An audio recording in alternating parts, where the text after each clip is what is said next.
Morning breakfast నుంచి lunch, snacks and dinner ఇలా ఏ రెసిపీనైనా quick and ఈజీగా చేసేసుకునేలాగా రోజు 2 రెసిపీస్తో మీ ముందుకు వస్తుంది మా రారండోయ్ వంటలు చేద్దాం. సరే మరి ఈరోజు మాకు తీసుకొచ్చిన రెసిపీ ఏంటి మీరు? ఈరోజు మనం ఫిష్ రోల్స్ చేసి మీకు చూపెడతా.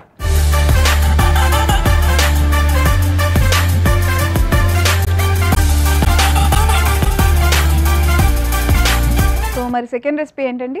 మామిడికాయ రొయ్యల కర్రీ మేడం. మామిడికాయ రొయ్యల కర్రీ.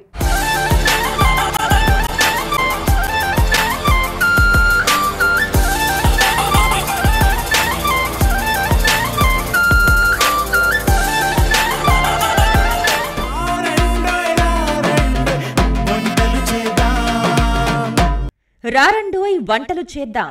సోమవారం నుండి బుధవారం వరకు రాత్రి 7:30 తిరిగి మరుసటి రోజు మధ్యాహ్నం 1 గంటకు చూస్తూ ఉండండి మీ ఈటీవీ అభిరుచి ఛానల్లో.